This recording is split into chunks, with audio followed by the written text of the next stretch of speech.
Ang mga babae.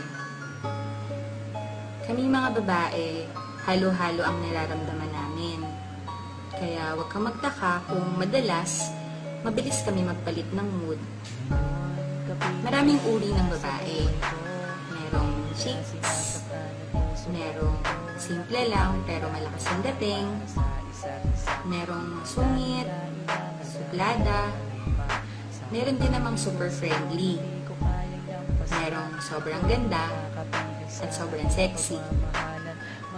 Pero kahit pa maraming uri ng mga babae, iisa lang ang totoo para sa aming lahat.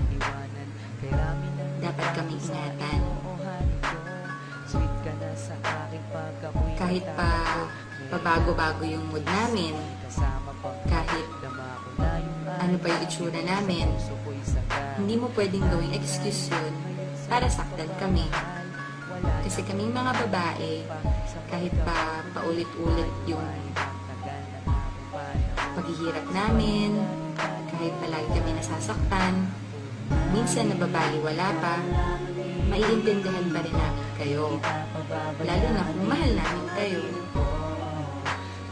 Siguro dumadating sa point na nawawalan din kami ng tiwala.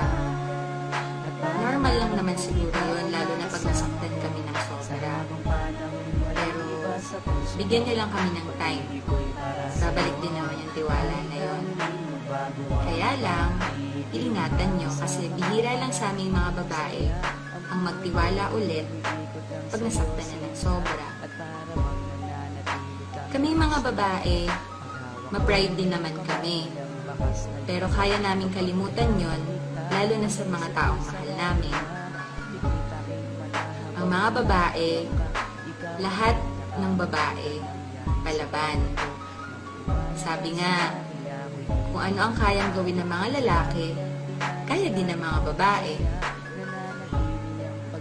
Kaming mga babae, malakas ang instincts namin. Hindi naman sa mapaghinala kami. Minsan, nararamdaman lang talaga namin pag niloloko kami. Kaya, minsan, madalas yung nararamdaman namin, minsan tama yung kutob namin. Kaya, siguro, magsabi na lang kayo ng totoo para hindi na lumaki yung problema, saka para mapag-usapan pa. Hindi siguro totoo yung sinasabi ng iba na kaya ako nagsinungaling kasi ayaw kitang masaktan. Kasi in the first place, kung talagang mahal mo siya at ayaw mo siyang masaktan, hindi ka magsisinungaling sa kanya. Iisipin mo kung ano yung mararamdaman niya. Iisipin mo kung paano pag nalaman na nagsinungaling ka, ano yung mararamdaman niya. Kami mga babae, malaking bagay sa amin yung na-appreciate kami, lalo na ng taong mahal namin. Yung tipong bagong gising, gulo-gulo yung buhok, wala make-up, nakapambahay lang. Tapos, sasabihan pa rin kami na, ang ganda mo naman.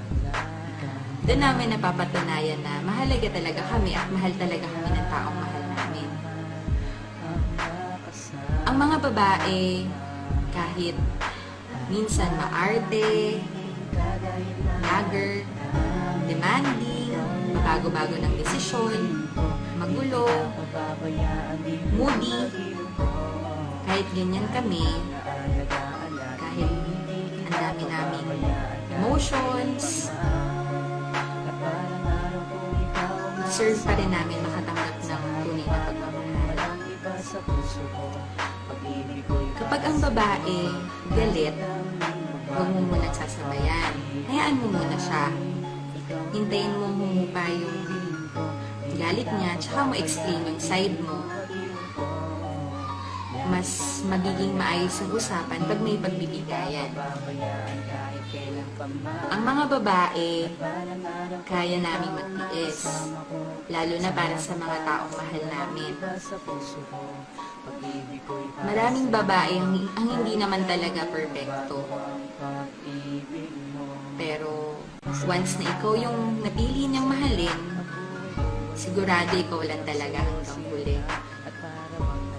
Kaya yung mga babaeng nagmamahal sa inyo ngayon, pahalagahan niyo silang mabuti.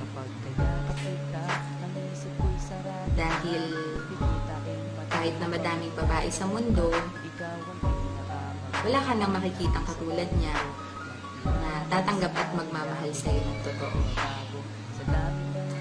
Kasi kahit madami kami, iisa lang ang magmamahal sa iyo ng totoo. Yan ang mga babae.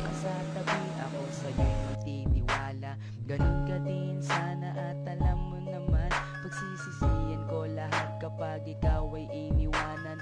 Alam nilang lahat kung gaano kita kamahal, sabay na natin kalimutan